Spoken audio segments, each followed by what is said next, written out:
వాళ్ళని లేబర్ లాగా ట్రీట్ చేయాల్సిన పరిస్థితి రాకూడదు. ఇది రాజ్యాంగ వ్యతిరేకమైన జీవో. చివరి కంట కూడా మేము ఈ విద్యార్థుల వెంబడే ఉంటాం. తప్పకుండా వీళ్ళు చేసే వీరోచిత పోరాటానికి మరి సంఘీభావం తెలుపుతుంది భారత రాష్ట్ర సమితి. అదేవిధంగా పోలీసులారా నేను మళ్ళొకసారి చెప్తున్నా, మీరు రేవంత్ రెడ్డి ఇచ్చిన అక్రమ ఆదేశాలు తీసుకొని ఈ పిల్లలను చంపాలని మీరు చూస్తూ ఉన్నారు, గొంతు బిసికి చంపాలని చూస్తూ ఉన్నారు. రాబోయే రోజుల్లో భారీ మూల్యం చెల్లించుకుంటారు. ఈ పిల్లల్ని సంజాయించండి. మీరు ముఖ్యమంత్రి దగ్గర తీసుకొని పోండి. ఇప్పుడు ఆయన ఎవరైతే ఏజెంట్ ఉన్నాడో కేశవరావు, ఆయన దగ్గరికి తీసుకొని పోండి. వీళ్ళ బాధలు వినిపించండి. అర్జెంటుగా జీవో మీద జీవోను రద్దు చేయించండి. మళ్ళీ పాత పద్ధతిలోనే కొనసాగించండి. విస్తృతమైన చర్చను మీరు చేయండి. ప్రొఫెసర్లతో మాట్లాడండి, ఇండస్ట్రీ నిపుణులతో మాట్లాడండి, విద్యార్థులతో మాట్లాడండి, పార్టీలతో మాట్లాడండి, విద్యార్థి సంఘాలతో మాట్లాడండి, అందరితో మాట్లాడి అప్పుడు మీరు ఈ రాష్ట్రంలో స్కిల్లింగ్ని ఏ విధంగా ఇంప్రూవ్ చేయాలనే నిర్ణయం తీసుకోండి. అంతే తప్ప 70 సంవత్సరాల నుండి గొప్పగా నడుస్తున్న వ్యవస్థను, ప్రపంచ దేశాలన్నీ కూడా ఫాలో అవుతున్న వ్యవస్థను మీరు రద్దు చేసి, ఒక్క కాలం రేపు రద్దు చేసి కేవలం మీకు ఆ ఫ్యూచర్ సిటీలో ఉండే 3000 ఎకరాలకు రేటు రావాలని మీరు ఏదైతే ఈ పిల్లలందరి జీవితాలు నాశనం చేసి ఆ యంగ్ ఇండియా స్కిల్ యూనివర్సిటీలో మీరు పోయి చదువుకోండి. పాలిటెక్నిక్ కళాశాల విలువైన ఆస్తులన్నీ కూడా ప్రైవేటు కంపెనీలకు దారాదత్తం చేస్తాం. వాడు ఇష్టం వచ్చినట్టు సంపాదించుకొని వాడు ఇచ్చినప్పుడు తీసుకోండి, లేకపోతే లేదు. నేను మాత్రం నా రియల్ ఎస్టేట్ బాగుంటే చాలనే ధోరణి ఏదైతే ఉందో రేవంత్ రెడ్డి గారు, అది అబ్సల్యూట్లీ తప్పు, రాజ్యాంగ వ్యతిరేకం, అమానవీయం. ఈ పిల్లల మొహాలు చూడండి. కనీసం మీరు అర్జెంటుగా లండన్ నుంచి వాపసు రాండి, అమెరికా బంద్ చేసుకోండి, విమానం రద్దు చేసుకొని ప్రత్యేక విమానాలు వచ్చి ఈ పిల్లలతో మాట్లాడండి, సారీ చెప్పండి. పిల్లల కోసం తప్పు లేదు, పిల్లలకు సారీ చెప్తే. అందుకొరకు మరొకసారి మరి ఈ అవకాశం వచ్చినందుకు నాకు చాలా చాలా బాధగా ఉంది ఈ పరిస్థితి వచ్చినందుకు. కానీ తప్పకుండా మేము మళ్ళీ అందరు కూడా మరి పాలిటెక్నిక్ విద్యార్థులందరికీ కూడా మేము మరొకసారి భారత రాష్ట్ర సమితి తరఫున మరి మేము తప్పకుండా మీ వెంటే ఉంటామని చెప్తూ మరొకసారి అందరికీ జై తెలంగాణ, జై కేసీఆర్. ఇప్పుడు మరి రాకేష్ రెడ్డి గారు మాట్లాడాల్సిందిగా. రాకేష్ గారు. పాత్రికేయ మిత్రులందరికీ, అదేవిధంగా పెద్దలు మా party general secretary RS Praveen Kumar గారికి నమస్కారం తెలియజేసి, ఇక్కడికి వచ్చినటువంటి మా విద్యార్థి మిత్రులందరికీ, ఎందుకంటే నేను కూడా సిరిసిల్లాలో పాలిటెక్నిక్ చేసే ఇంజనీరింగ్ విద్యకు ఈసెట్ ద్వారా నేను ఇంజనీరింగ్ చేయడం జరిగింది. తర్వాత నేను ఎంటెక్ చేశాను, పిహెచ్డి చేశాను.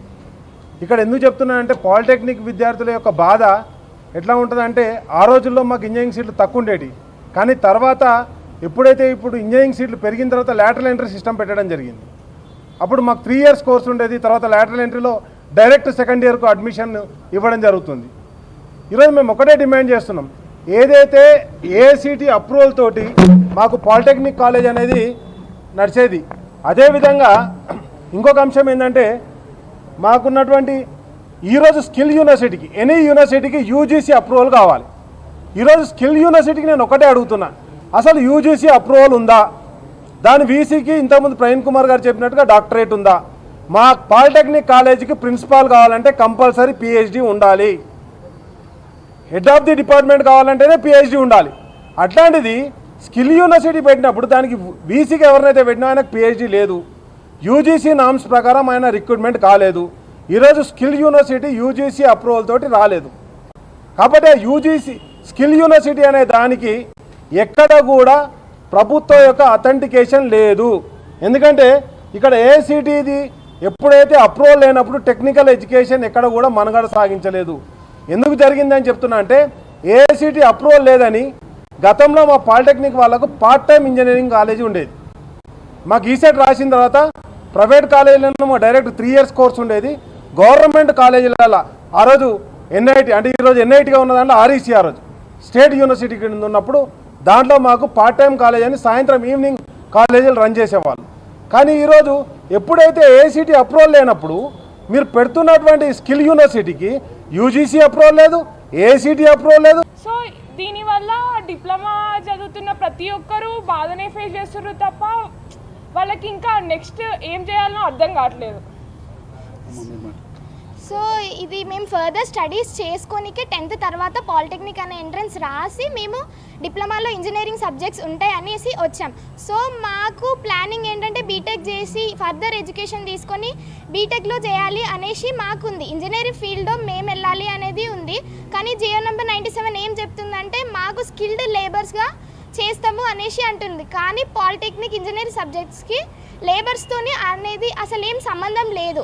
మేము ఫర్దర్ ఎడ్యుకేషన్కి వెళ్ళడానికే మేము పాలిటెక్నిక్ వచ్చాము. ఒకవేళ శక్తి స్కీమ్ అనేది డిమాండ్లోకి వచ్చింది అంటే ఫర్దర్గా మేము లేబర్స్గానే ఉండాలి, మాకు ఒక మంచి స్కోప్ అనేది ఉంది.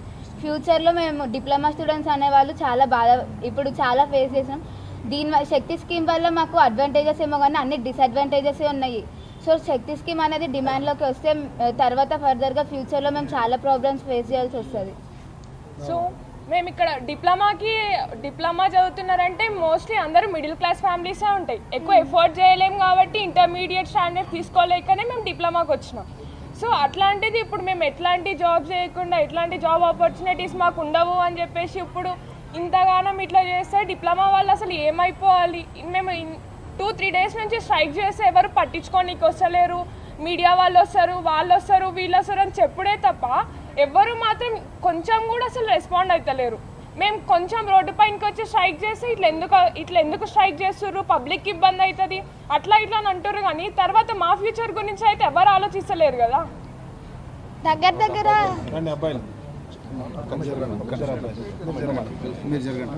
Good afternoon to everyone. This is Srivardhan from GILT Leather Technology College, Polytechnic College, Raidurg. నేను ఏం చెప్పాలనుకుంటానంటే ఇప్పుడు శక్తి డిపార్ట్మెంట్ అనేది ఏం చేసిందంటే జియో 97 అనేది స్కీమ్ని తీసుకొచ్చింది. అది తీసుకొచ్చడం వల్ల ఏమైందంటే మాకు ఈ ఐటీ డిప్లొమాని రెండు కలిపి స్కిల్ యూనివర్సిటీ చేస్తారు. ఆ స్కిల్ యూనివర్సిటీ చేసిందంటే మేము లేబర్ కూలీ లెక్క పనిచేయాలి. ఇప్పుడు 3 years plus 2 years skill university చేసి మేము బయటికి వెళ్ళగొడతారు మమ్మల్ని. మాకేమి డిప్లొమాకి ఎందుకు వచ్చినామంటే ఇంటర్ చేయకుండా ఇంటర్లో ఓన్లీ థియరీ మాత్రమే ఉంటుంది. మాకు డిప్లొమాలో ప్రాక్టికల్స్ ఉంటాయి, అర్థమయ్యేటట్టు చెప్తారు, ప్లస్ అడ్వాన్స్ ఉంటుంది. ఇప్పుడు ఈ డిప్లొమా చేసిన తర్వాత ఫర్దర్గా మేము బీటెక్కి ఈజీగా వెళ్ళొచ్చు, ఈసెట్ రాసి ఈజీగా వెళ్ళొచ్చు అనుకుంటున్నాం. కాకపోతే వీళ్ళు ఏం చేసేది తెలుసా, స్కిల్ యూనివర్సిటీ చేసి 2 years చేసి మళ్ళీ మేము బీటెక్ వెళ్ళాలంటే మళ్ళీ ఇంటర్ చేసి మళ్ళీ బీటెక్ వెళ్ళాలి. మాకు అట్లా 11 years పడుతుంది. అది కాకుండా మేము డైరెక్ట్గా యథావిధిగా ఉంటే మాకు బాగుంటుంది. ప్లస్ వీళ్ళు ఏంటంటే స్కిల్ యూనివర్సిటీ చేసి అది ఇది చేసి అంటున్నారు, పంపిస్తా అంటున్నారు. ఏందో అర్థం కావట్లేదు. ఈ రేవంత్ రెడ్డి గారు అంటే ఎవరికి చెప్పకుండా ఏమి ఇన్ఫర్మేషన్ ఇవ్వకుండా డైరెక్ట్ జియో పాస్ చేస్తే మేము ఏం కావాలి, మా ఫ్యూచర్స్ మొత్తం స్పాయిల్ చేస్తాడు. ఇదేదో ఎక్స్పెరిమెంట్ చేస్తున్నాడు మన Revanth Reddy education minister. Plus ఏంటంటే మాకు మంచి ఫ్యూచర్ ఉండాలని మేము డిప్లొమా చేస్తున్నాం. బీటెక్కి ఈసెట్ రాసిపోవాలనుకుంటున్నాం. కాకపోతే అట్లా కాకుండా మమ్మల్ని ఈసెట్ రాయకుండా స్కిల్ యూనివర్సిటీ చేసి లేబర్ కూలీ లెక్క బతకమంటే మేము ఏం కావాలి? ఆయన మంచిగానే ఉంటాడు, మేమే కదా మేము ఫ్యూచర్. చాలామంది ఒకళ్ళు కాదు, ఇద్దరు కాదు, ఒక కాలేజ్ నుంచి చాలామంది సఫర్ అవుతున్నారు. మేము రోడ్డు మీకు వచ్చి ఇట్లా ప్రొటెస్ట్ చేద్దామన్నా ఎవరు ఇట్లా పోలీసులు వచ్చి కొట్టడం స్టార్ట్ చేశారు మా మీద. ఆడ ఆల్రెడీ ఒక అమ్మ ఇద్దరు అన్నల్ని కొట్టిరు.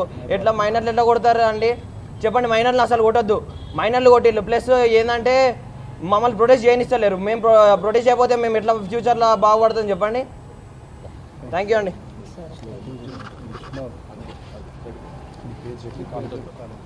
నా పేరు గణేష్ అండి. నేను గవర్నమెంట్ పాలిటెక్నిక్ మాసప్ ట్యాంక్ కాలేజీలో చదువుతున్నాను.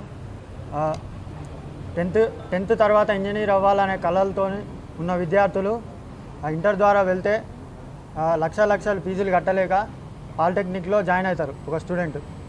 అటువంటి పాలిటెక్నిక్లో ఏంటంటే ఇంటర్లో చదివే మ్యాథ్స్, ఫిజిక్స్, కెమిస్ట్రీతో పాటు బీటెక్ 3rd year 4th yearలో చదివే ఇంజనీరింగ్ సబ్జెక్టులు కూడా మేము 3 years డిప్లొమా కోర్సులనే చదువుతాం.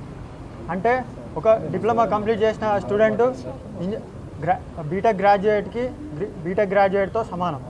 అటువంటిది ఈరోజు స్కిల్ యూనివర్సిటీలో విలీనం చేయడం జరుగుతుంది. ఈరోజు తెలంగాణ రాష్ట్రంలో పేద అండ్ మధ్యతరగతి విద్యార్థులు అందుబాటులో ఎడ్యుకేషన్ ఉందంటే అది కేవలం పాలిటెక్నిక్ కాలేజీలు మాత్రమే. అటువంటి పాలిటెక్నిక్ కాలేజీలను కూడా ఈరోజు జియో నెంబర్ 97 ద్వారా కార్పొరేటర్ల చేతిలో పెట్టడం జరుగుతుంది. దీని గురించి క్లారిటీ ఇవ్వాలని పాలిటెక్నిక్ స్టూడెంట్స్ అందరం డిమాండ్ చేస్తున్నాం. గవర్నమెంట్ వెంటనే నిర్ణయాన్ని వెనక్కి తీసుకోకపోతే రాష్ట్ర వ్యాప్తంగా ప్రతి జిల్లాలో పాలిటెక్నిక్ విద్యార్థులు పెద్ద ఎత్తున నిరసనలు తెలుపుతారు. మేము డిమాండ్స్ మాట్లాడుతున్నాం. నేను జేఎన్జీపీ గౌడ్ పాలిటెక్నిక్ నుండి మాట్లాడుతున్నాను. నేను సివిల్ ఇంజనీరింగ్ చదువుతున్నాను. ఇప్పుడు ఎన్నో కళలు పెట్టుకొని మా స్టూడెంట్స్ అందరం ఇప్పుడు ఇంజనీరింగ్ చదువుతున్నాం. జీవితంలో ఒక మంచి లెవెల్కి వెళ్ళి అబ్రాడ్కి వెళ్ళి ప్లాన్ చేసుకొని వచ్చినాం. బట్ ఇప్పుడు ఇక్కడ చూస్తే ఈ సిచ్యువేషన్లో అసలు ఏం చేయాలనో ముందడుగేయాలనో వెనకడుగేయాలనో ఏ అడుగు వేయాలనో అర్థం కాని సిచ్యువేషన్లో ఉన్నాం. ప్రజెంట్ ఇప్పుడు మేమున్న సిచ్యువేషన్కి మా గవర్నమెంట్ ఏం స్పందిస్తలేదు. ఇప్పుడు మాకు ఈ శక్తి స్కీమ్ వల్ల అన్ని డిసడ్వాంటేజెస్ ఉన్నాయి. ఫస్ట్ మెయిన్ థింగ్ ఏంటంటే మాకు లాటరల్ ఎంట్రీ మొత్తానికే తీసేసిళ్ళు. లాటరల్ ఎంట్రీ అంటే మేము డిప్లొమా ఫైనల్ ఇయర్కి వచ్చి ఈసెట్ ఎగ్జామ్ రాసి దాంట్లో మంచి ర్యాంక్ స్కోర్ చేసుకుంటే మాకు బీటెక్ సెకండ్ ఇయర్లో డైరెక్ట్ ఎంట్రీ ఉంటుంది. ఆ ఎంట్రీ ఉండదు. ఆ ఎంట్రీ కూడా ఇప్పుడు తీసేస్తారు. ఇప్పుడు మాకు ఫైనల్ ఇయర్కి వెళ్ళాక ఫైనల్ ఇయర్ కంప్లీట్ చేసినాక డిప్లొమా సర్టిఫికేట్ ఉంటుంది. ఆ సర్టిఫికేట్ వల్ల ఒకవేళ ఫైనాన్షియల్ సిచ్యువేషన్ మంచిగా లేకపోతే డైరెక్ట్ జాబ్స్కి వెళ్తాం మా స్కిల్స్ వల్ల. లేకపోతే బీటెక్ కంటిన్యూ చేసి మా గ్రాడ్యుయేషన్ కంప్లీట్ చేసుకుంటాం. ఇప్పుడు అలా చేసుకోకుండా ఇప్పుడు ఈ శక్తి స్కీమ్ వల్ల మాకు చాలా డిసడ్వాంటేజెస్ ఉన్నాయి. మెయిన్ థింగ్ మా ఆటోనమీ మంచి ఫ్యాకల్టీని కూడా లాస్ అవుతున్నాం. మా ఫ్యూచర్ జనరేషన్స్కి ప్లస్ మాకు కూడా ఇప్పుడు చాలా డిసడ్వాంటేజ్ ఉంది. దీనివల్ల మేము చాలా కళలు పెట్టుకొని ఇంటర్ లక్షలు పెట్టి అది చదవలేకనే డిప్లొమా పాలిసెట్ ఎగ్జామ్లో మంచి ర్యాంక్ సంపాదించుకొని ఈ కాలేజీలోకి వచ్చి చదువుకుంటే ఇప్పుడు ప్రజెంట్ ఉన్న సిచ్యువేషన్ చూస్తే చాలా మన తెలంగాణ రాష్ట్రంలో ఉన్న ప్రతి ఒక్క విద్యార్థి పాలిటెక్నిక్ కళాశాలలో చదువుతున్న విద్యార్థులకి చాలా ఇబ్బందిగా ఉంది. నేను ముఖ్యమంత్రి రేవంత్ రెడ్డి గారిని మన education minister I kindly request sir please GO number 97ని మీరు విత్డ్రా చేయాలని కోరుకుంటున్నాను. ధన్యవాదాలు.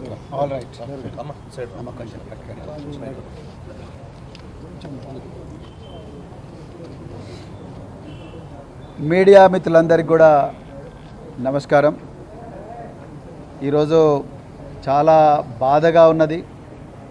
మరి ఈరోజు తరగతి గదుల్లో ఉండాల్సిన బిడ్డలు, మరి ముఖ్యంగా పేద దిగువ మధ్య తరగతి వర్గాలకు చెందిన ఈ పేద బిడ్డలు, తెలంగాణ భవిష్యత్తును తీర్చిదిద్దాల్సిన ఈ బిడ్డలు ఈరోజు రోడ్లెక్కడం, సమస్యల పరిష్కారం కోసం, వాళ్ళ భవిష్యత్తే అంధకారంగా మారిన ఈ పరిస్థితి లోపల వాళ్ళు ఇవాళ రోడ్డెక్కి సమ్మె చేసే పరిస్థితి రావడం అనేది చాలా చాలా బాధాకరం. మరి ఈరోజు భారత రాష్ట్ర సమితి కేంద్ర కార్యాలయం మా వర్కింగ్ ప్రెసిడెంట్ కేటీఆర్ గారు చెప్పినట్టుగా, deputy floor leader Harish Rao గారు చెప్పినట్టుగా జనతా గ్యారేజ్గా మారింది. అంటే ఎవరికి బాధలున్నా ఆ బాధలు చెప్పుకోవడానికి, ఎవరికి ఎంత నొప్పి ఉన్నా కూడా ఆ నొప్పికి ఉపశమనం కలిగించడానికి ఈ భారత రాష్ట్ర సమితి కేంద్ర కార్యాలయం ఈరోజు మారింది. ఈరోజు రాష్ట్ర విద్యాశాఖ మంత్రి రేవంత్ రెడ్డి గారు, రాష్ట్ర ముఖ్యమంత్రి రేవంత్ రెడ్డి గారు, అయ్యా రేవంత్ రెడ్డి గారు, మీ విద్యాశాఖలో ఉండే పాలిటెక్నిక్ కళాశాలల వేలాది మంది విద్యార్థులు ఇలా తెలంగాణ వ్యాప్తంగా రోడ్డెక్కి వాళ్ళ భవిష్యత్తు గురించి హాహాకారాలు చేస్తుంటే మీరు మాత్రం కుటుంబ సమేతంగా ఢిల్లీ పోయి, ఢిల్లీ నుంచి లండన్లో పెళ్ళిళ్ళకు పోయి, అక్కడి నుంచి మంచిగా హాయిగా కొన్ని రోజులు సరదాగా గడపడం కోసం మరి అమెరికా పోయారు. ఇక్కడనేమో మీకు ఓట్లేసిన తల్లిదండ్రుల గర్భాన పుట్టిన బిడ్డలు, తెలంగాణ ముద్దు బిడ్డలు, పేదింటి బిడ్డలు ఇవాళ రోడ్ల మీద హాహాకారాలు చేస్తూ ఉన్నారు. మీ ఆదేశాల మేరకు మీ కిందనే పనిచేస్తున్న 1,00,000 మంది పోలీసులు నిన్న ఈ బిడ్డలందరి మీద కూడా ఘోరంగా దౌర్జన్యాలు చేశారు. ఎంత ఘోరమయ్యా అంటే మహబూబాబాద్లో జాటోత్ రాజేష్ అనే పిల్లవాడి గొంతు బట్టి గట్టిగా పిసికాడు రఘుపతి రెడ్డి అనే ఒక పోలీస్ ఇన్స్పెక్టర్. నేను ఇలా డీజీపీ తెలంగాణ డిమాండ్ చేస్తున్నా, అయ్యా డీజీపీ గారు, మీరు పీపుల్ ఫ్రెండ్లీ పోలీసింగ్ అంటున్నారు కదా, ఈ పీపుల్ ఫ్రెండ్లీ పోలీసింగ్ ఏమో కానీ మీరు మా గొంతు బట్టి పిల్లలను చంపే ప్రయత్నం చేసిన రఘుపతి రెడ్డిని అర్జెంటుగా సస్పెండ్ చేయాల్సిందిగా డిమాండ్ చేస్తున్నా. అదేవిధంగా ఈరోజు మాసప్ ట్యాంక్ పాలిటెక్నిక్ కళాశాల ఎదురుగా భారత రాష్ట్ర సమితి విద్యార్థి విభాగం నాయకుడు గెల్లు శ్రీనివాస్ యాదవ్ను, తుంగ బాలును వీళ్ళందరినీ మరి పాలిటెక్నిక్ విద్యార్థులకు సంఘీభావం తెలపడం కోసం పోరాటం చేస్తుంటే వాళ్ళని కూడా అరెస్ట్ చేయడాన్ని మేము పూర్తిగా ఖండిస్తున్నాం. ఇలా తెలంగాణ ప్రజలు గుర్తుపెట్టుకోవాలి, ఈ ముఖ్యమంత్రి గారికి ఈ విద్యార్థుల భవిష్యత్తు మీద ఏమాత్రం కూడా శ్రద్ధ లేదు. ఆయనకు ఉన్న శ్రద్ధ అంతా కూడా డబ్బులు ఎట్లా సంపాదించుకోవడం. నిజానికి రేవంత్ రెడ్డి గారు ఆయన విద్యా అర్హతలను ఒకసారి జాగ్రత్తగా పరిశీలిస్తే, రేవంత్ రెడ్డి గారు ఆయన విద్యార్థి దశలో పాలిటెక్నిక్ చదివిండు వనపర్తిలో. దాని తర్వాత ఆయన ఏవి కాలేజీలో BA చేసిండు. దాని తర్వాత ఆయన రియల్ ఎస్టేట్ ఏజెంట్గా మారిండు. రియల్ ఎస్టేట్ ఏజెంట్గా మారి ఇప్పుడు రాజకీయాల్లోకి వచ్చిండు, ఇప్పుడు ముఖ్యమంత్రి అయ్యాడు. నేను ఇలా ఒక్కటే ప్రశ్న అడుగుతున్నాయా రేవంత్ రెడ్డి గారు, మీరు పాలిటెక్నిక్ వనపర్తిలో చేసి సికింద్రాబాద్లో ఏవి కాలేజీలో BA చేసి మళ్ళా తర్వాత రియల్ ఎస్టేట్ దందాలకు పోగలిగినప్పుడు ఈ పిల్లలు పాలిటెక్నిక్ 3 సంవత్సరాలు చేసి ఈసెట్ పోతే తప్పేంది? మీరు పాలిటెక్నిక్ చేసి BA చేయగలిగినప్పుడు వీళ్ళు పాలిటెక్నిక్ విద్యార్థులు ఈసెట్ చేసి ఇంజనీరింగ్ కాలేజీలోకి పోతే తప్పేంది? ఎప్పుడైనా ఆలోచించిండ్రా? ఇక రెండవది, ఇలా తెలంగాణ ప్రజలకు మేము కుల్లా కొన్ని ఒళ్ళు గగురు పొడిచే నిజాలు చెప్పాలనుకున్నాం. నిజాల ఈ 1,00,000 మంది బిడ్డలు రోడ్లెక్కే పరిస్థితి ఎందుకు వచ్చిందయ్యా అంటే ముఖ్యమంత్రి మరియు కాంగ్రెస్ నాయకుల ధన దాహానికి ఈ పిల్లలు ఈ చిన్నారులు బలవుతున్నారు. ఎట్లనో మేము వివరించే ప్రయత్నం చేస్తాం.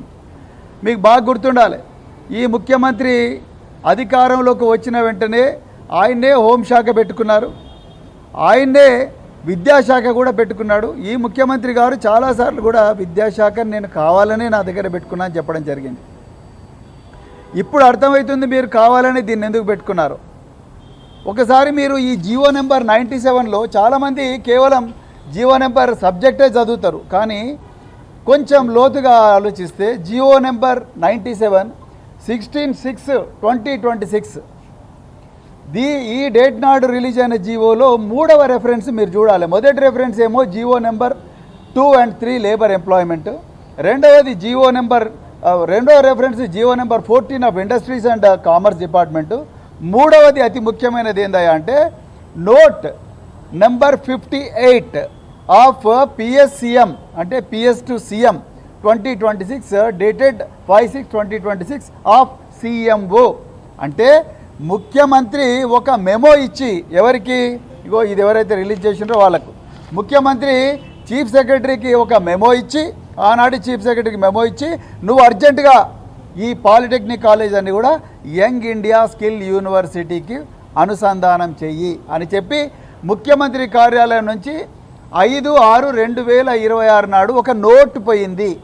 నేను రేవంత్ రెడ్డి గారిని అడుగుతున్నా, మీ క్వాలిఫికేషన్స్ ఏంటి రేవంత్ రెడ్డి గారు?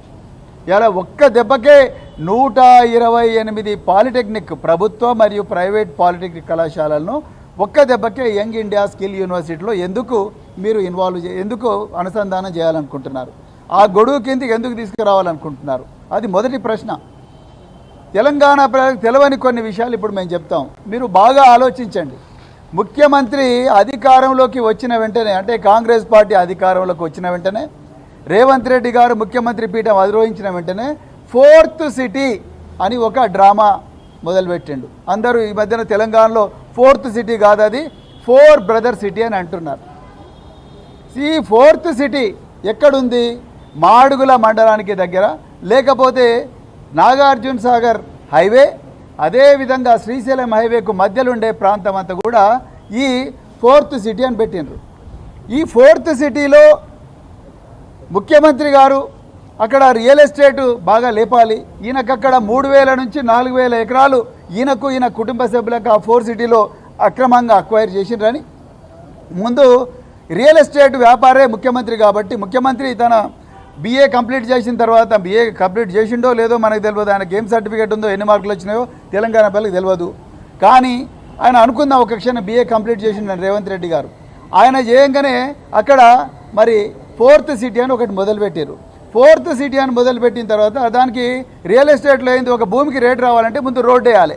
4,000 కోట్ల రూపాయలతోని అక్కడ గ్రీన్ ఫీల్డ్ హైవే ఒకటి కడుతున్నాడు రేవంత్ రెడ్డి గారు. మరి రోడ్ వేసినా కూడా రేట్లు పెరుగుతలేవు. అందుకొరకు ఏదైనా ఒక పెద్ద ఎడ్యుకేషన్ ఇన్స్టిట్యూట్ పెట్టాలి అని చెప్పేసి యంగ్ ఇండియా స్కిల్ యూనివర్సిటీని తీసుకుపోయి ఆ 4th సిటీలో పెట్టండి. దేనికోసం? ఆ 3000 ఎకరాల భూములకు రేట్లు రావడం కోసం యంగ్ ఇండియా స్కిల్ యూనివర్సిటీ అని పెట్టండి. ఇది వాస్తవం. మరి యంగ్ ఇండియా స్కిల్ యూనివర్సిటీ మరి ఇట్లా చెప్తే కాదు కదా, ముందరనే దీనికి ప్లాన్ చేయాలంటే ఒక కుక్కను చంపే ముందు అది పిచ్చిదే అని చెప్పాలి. అందుకొరకే ముఖ్యమంత్రి గారు ఏమన్నారు, మొదటి నుంచి ముఖ్యమంత్రి గారు ఇంజనీరింగ్ మరియు టెక్నికల్ విద్య నామకే వాస్తే క్రిమినల్ వేస్ట్ ఆఫ్ టైం అని చెప్పింది ఈ ముఖ్యమంత్రి. అంటే ఇది కేవలం టైం వేస్ట్ వ్యవహారము, క్రిమినల్ వేస్ట్ ఆఫ్ టైం అంటే ఇంకా ఉల్టా చెప్పాలంటే క్రిమినల్ని తయారు చేసే విద్యలో అని చెప్తున్నాడు ఆయన ముఖ్యమంత్రి గారు. ఒక విద్యాశాఖ మంత్రి ఈ విధంగా మాట్లాడవచ్చు.